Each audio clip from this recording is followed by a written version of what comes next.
Desde la radio, con Fray Nicolás Vigo. Con Fray Nicolás Vigo. Disfruta de una hora con la mejor compañía. Siente la radio. Disfruta de los temas de actualidad más relevantes, de los mejores invitados y de la conversación cercana y entretenida. Desde la radio, con Fray Nicolás Vigo. Aquí mismo, muy cerca, un feminicidio. Hablamos de la violencia de género, de feminicidios, de la psicología del maltratador y también de la víctima. Pero antes saludamos a Javier. Javier, buenos días, bienvenido a Santa Mónica Radio. Buenas, ¿qué tal? Aquí buenas tardes, que estamos un poco con alguna hora de más. Ah, verdad, 6 de la tarde, ¿cierto? Y unos minutos. Javier, decía lo interesante de tu tesis, que tuve la ocasión de leerlo antes que la defendieras, y la pregunta que suele y surge natural, ¿por qué esta investigación? Pues mayormente la justificación de abordar este tema es, aparte de la, por desgracia, actualidad en España. Y en el mundo entero te diré. Sí, es un tema que ahora está más visible, pero siempre ha existido. Y fundamentalmente es analizar y construir una nueva forma de pensar en entorno cercano. Es decir, muchas cosas que están normalizadas o ciertos comportamientos que suponen factores de riesgo que suelen acabar o pueden acabar en la muerte de la víctima, pues tratar de identificarlos y poder abordar una terapia con el maltratador o meramente proteger a la víctima, que es la más perjudicada y la más vulnerable en estos casos de violencia de género. Además que, Javier, tú dices que hay muchos mitos sobre violencia de género psicológica, ¿verdad? Hay muchos mitos. Sí, o sea, existe una falta de crítica ante comportamientos relacionados con violencia de género psicológica y es necesario como desplazar el foco en vez de tanto de la víctima, sino en el que el victimario, el que es el maltratador. Así es. Porque existen muchos mitos, sobre todo ya arrancando de lo que es la violencia de género. Y esos mitos, Javier, tienen que ver con la violencia física, pero también la violencia psicológica, sobre todo.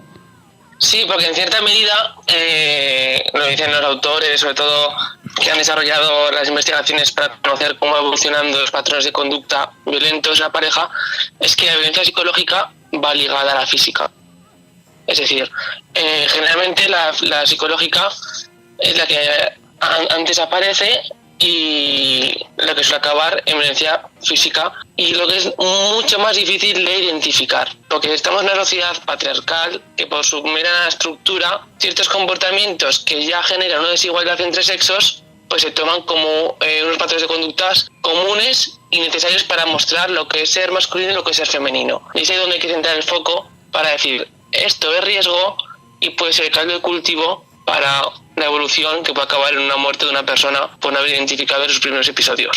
Así es, tú decías que esta violencia psicológica es un proceso continuo y además sistemático, es decir, que es de todos los días y la víctima de alguna manera se acostumbra a ello. Sí, o sea, no es tanto que se acostumbre, es como generalmente de estos comportamientos el hombre los ejerce para mantener el dominio y conseguir sus objetivos dentro de la relación.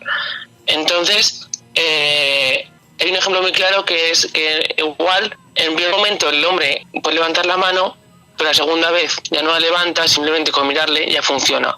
¿Qué pasa? Que muchas veces creemos que no hay violencia de género porque no es física, pero es porque no le hace falta. Se utiliza la violencia de género psicológica como no tenerla en cuenta, desvalorizarla y diferentes comportamientos que relacionaba dentro de investigación que realmente ya hace saltar la alarma sobre la vulnerabilidad de la persona que está sufriendo esta serie de comportamientos. Javier, ¿qué hacer? Porque ante esto, decíamos, surgen las agresiones psicológicas, luego vienen las agresiones verbales, las agresiones físicas y termina el desenlace natural de este proceso, es la muerte violenta. Sí, bueno, no siempre, porque mucha gente, o sea, muchos maltratadores no les hace falta matar a su víctima. Les hace falta porque lo tienen ya tienen dominada y sumisa sin necesidad de llegar a la agresión física o muerte que le puede perjudicar en el tema judicial. Pero lo que es fundamental es ese contexto. O sea, si tú ves a un amigo que con su novia, que generalmente la violencia de género psicológica inicia en el noviazgo, si tú ves que hay ya un control en el móvil, unos celos excesivos, ciertos comportamientos que ya se ve que no son tóxicos, el contexto y el entorno debe repudiar esa serie de comportamientos. porque si no lo que haces es ser cómplice. Y es ahí donde hay que entrar el foco, o sea, en dar la voz de alarma, es decir, para tanto al que estás maltratando como a la víctima. Y cortar, ¿verdad? Entonces, lo recomendable, Javier, en una relación donde hay estos comportamientos tóxicos, decías tú, por ejemplo, empieza a controlar, a revisar el móvil, a hacer algún escándalo o alguna escena de celos grande que ya delata cierto trastorno psicológico, lo más sano en ese caso es cortar, alejarse del posible victimario o de la víctima. Sí, pero, por ejemplo, hablar de trastorno psicológico, bueno, sí, pues llamarlo como una patología, pero o sea, si nos acercamos al maltratador como un enfermo, tiene un riesgo, porque no es una esquizofrenia, no es ciertos elementos relacionados con salud mental, sino que es simplemente una serie de ideas rígidas que suponen que se comporte de cierta manera para mantener su dominio y su poder. Entonces, si nos centramos, si es como enfermo de salud mental, pero nos centramos solo en él, cuando realmente es que toda la estructura patriarcal justifica ese tipo de comportamiento que es relacionado como debe comportarse un hombre, porque si no te comportas de forma agresiva o ocultas tus sentimientos, etcétera, parece que no eres verdadero hombre. Y sobre lo de cortar con la pareja es un tema muy complejo, porque claro, también es verdad que hay una escala de la violencia del victimario, es decir, el agresor hacia la víctima, pero también hay otra escalada de la victimización del que está expuesta la persona que recibe violencia de género. Pues generalmente es un ciclo que yo llamo zanahoria y palo, es decir, hay diferentes fases más que se genera el caldo de cultivo, va subiendo la tensión, explota, pero hay una fase de luna de miel que es como que el maltratador dice que va a cambiar, que no se va a volver a repetir hasta que vuelve a iniciarse ese ciclo. Entonces es muy complicado manejar ese sentimiento que tiene la víctima hacia su maltratador, porque la víctima llega, aparte de normalizar esos comportamientos, porque es su día a día, que llega a sentirse culpable de que su victimario, es decir, su maltratador, actúe de esa manera. Entonces es muy complejo y cada persona y cada víctima es un campo totalmente individual y diferente. Sí. Y complejo, Javier. ¿Cómo identificamos, por ejemplo, si hay una relación que ya te digo sale de los parámetros normales, cómo identificamos al maltratador? ¿Cuál es el perfil del maltratador que tú has identificado en este proceso de investigación? Pues mira, había Miguel Lorente, que es ex secretario de Estado para la Violencia de Género aquí en España, decía que no hay un perfil de maltratador estipulado, y de hecho los investigadores que se han metido en estos temas lo dicen. O sea, se puede resumir que es hombre, varón y sexo masculino. Es decir, hay muchísimas tipologías, diferentes historias, porque el ser humano es muy complejo. Tiene una historia vital diferente en cada persona. Pero sí que se comparten ciertos comportamientos que pueden hacer saltar la alarma y que generalmente se resumen en los maltratadores. Es decir, utilizan su comportamiento violento para controlar y conseguir sus intereses, y que además no son conscientes de que su comportamiento es problemático, y atribuyen siempre sus enfados o sus celos o su manera de comportarse a factores externos. Entonces, generalmente son pensamientos muy rígidos sobre el género, o sea, la mujer debe estar en casa, la reproducción social, y también generalmente tienen un fenómeno de lo que llamaba un psicólogo italiano de doble fachada. Es decir, para el público tengo una imagen, pero en el ámbito privado tengo otra. Y es ahí donde es la dificultad de la violencia de género.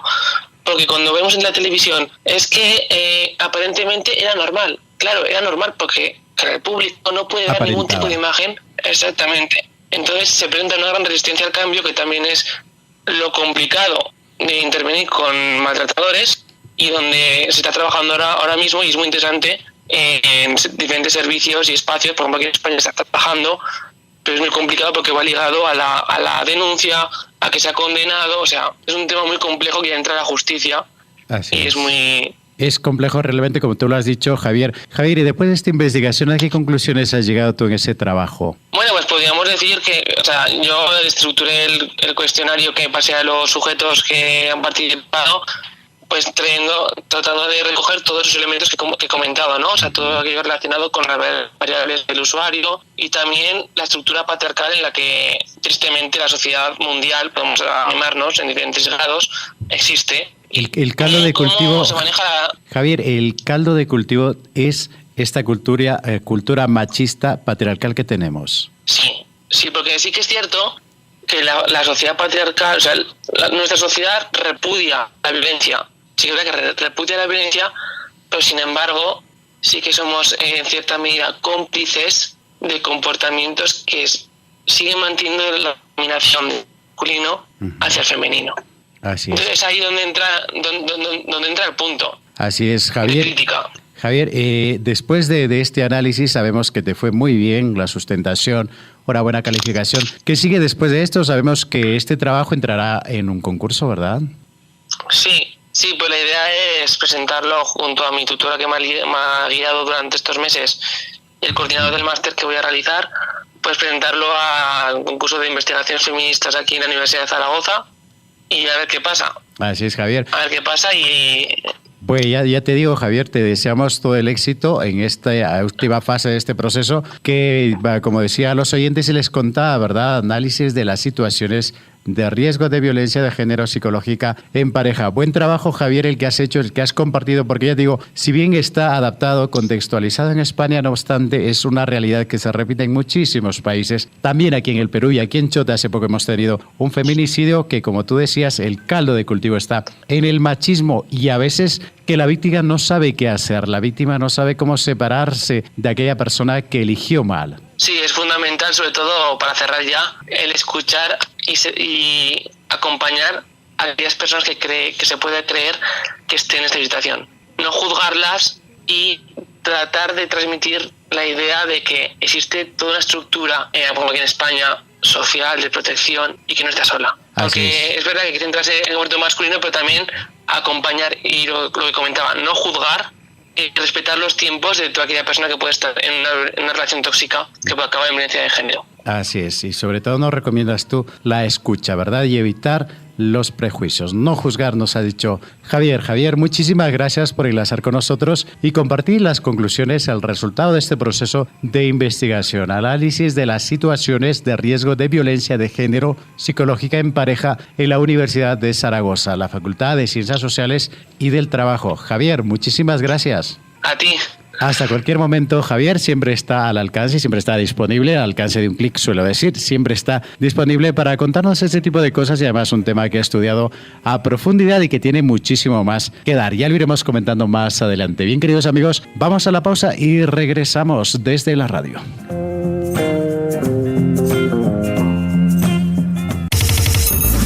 Desde la radio, con Fray Nicolás Vigo. Disfruta de una hora con la mejor compañía. Siente la radio. Disfruta de los temas de actualidad más relevantes, de los mejores invitados y de la conversación cercana y entretenida. Desde la radio, con Fray Nicolás Vigo.